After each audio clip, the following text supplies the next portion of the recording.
Hey fellas, with the release of both Animal Crossing New Horizons and Doom Eternal upon us, I thought I would do something for the occasion, which allows me to say, and now for something completely different.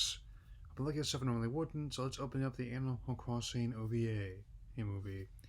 I open on Cap'n taking a variant of the female villager to her new home, whose name is I in this movie. As for Cap'n asking her if she's the wandering age, well, if that means being Cobra compliant, then yes. Credits roll as the text pulls out of the rain into a glorious sunny day, revealing this film to be directed by Shimura Joji and production of Toho. Some of his other credits include a handful of Tamagotchi and Professor Layton adaptations, or his very strange Thumbelina magical story. Most recently, he worked on Pokemon the movie I Choose You as an assistant director, and is remaking this movie as well later this year, but I digress. I arrives in Animal Village, and we like the arrangement of the theme music playing softly as a taxi pulls into town. Grab me your bags. She goes to talk to Pelly at the local post office. Always liked her more than the gloomy sister Phyllis. I was looking at a glimpse of the mayor toward him who starts pulling eye while Pelly sets her up. No comment. Do you kind of like how this movie includes the shiver reaction from the games as well?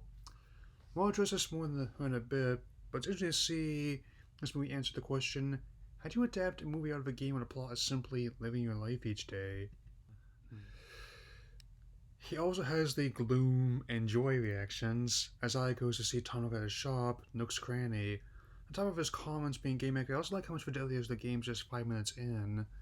This originally came out around the time of the release of Waterworld on the DS, with just that, the original GameCube game its N64 precursor, Animal Force to draw from. Right off, Nook gives I her home key and a job working in store to help acclimate to new digs. Really like how they're using music from the games, very relaxing. I's first stop is with a cat named Rosie, and we like how they just keep putting on a new outfit right on the spot.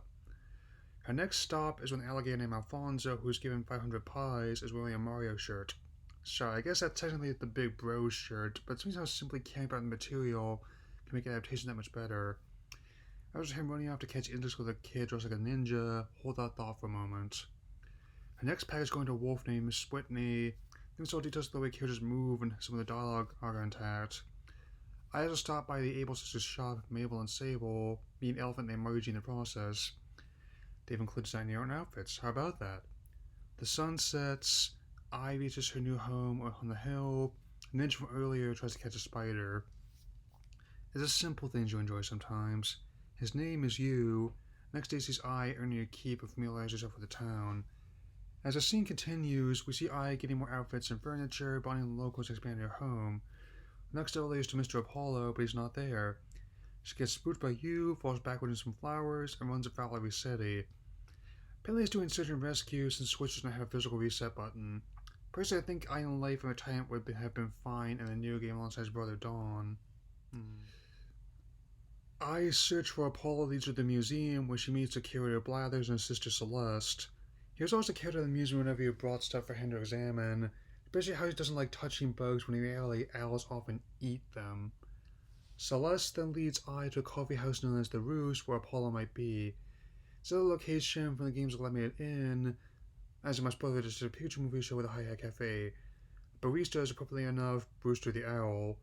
Oh, I makes it to the Roost and Apollo walks in as Eagle no less. He may be somewhat solemn, but at least he's more interesting than one of the Angry Birds movies. I gives Apollo his package and apologizes about his garden, and her workday continues. I must say, I like how the dog is kept very chill stuff in the games.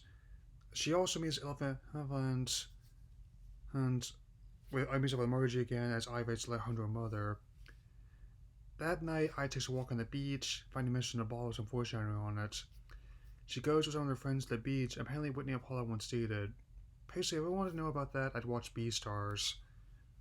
Elsewhere, you has won a foul of his city, and I gets another note of foreshadowing. He digs up a fossil with Alfonso, and he changes from a cave out to a pirate one. Never had the Game Boy Advance link cable, so I could never do that trick with the Islander on the GameCube. I do like this part where the boat ride out of Toro getting a new visitor, the soft-spoken otter who just dives back in the sea. The night comes to KK Slider's show, and even Warble listens to the music same way he does in the games. Marie's engrossed, and you finds a golden slingshot in Crazy Red's vendor tent. Sometimes he does indeed have rare items. Usually, however, he just has junk marked at ludicrous prices. Never forget when he sold me an NES without a game. The fireworks start, and I write a letter home to her mother, though this one's a little more wistful as she gets done to messages and bottles. Type of pitfalls show up in town, I's distraught that Marty's left town to become a fashion designer. She get a chance to say goodbye properly. You was also set the pitfalls, but I is in the mood for the jokes. If that combination afro, domino mask, and camo shirt isn't too flattering. A penguin else finishes up a bicycle, I hits the roost.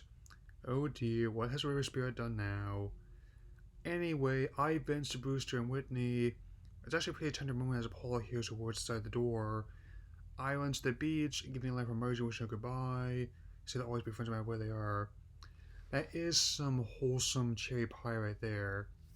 I forgot to mention, there's a bit where they had about bonding over cherry pie, and at night a meteor shower happens.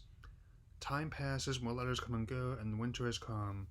The trees I planted earlier in the year have all grown, and there's a miracle still waiting to happen. Just then, UFOs come to town and use matching bunny costumes from Alfonso. They're so precious. They go look for parts, and Marges come back to visit for the Winter Festival.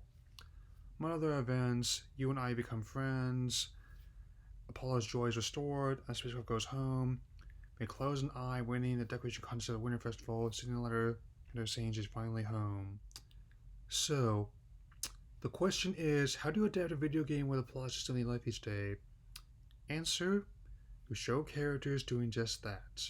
While Kotaku's look got a lot of details wrong, I knew then when I first saw this that this was the way to do it.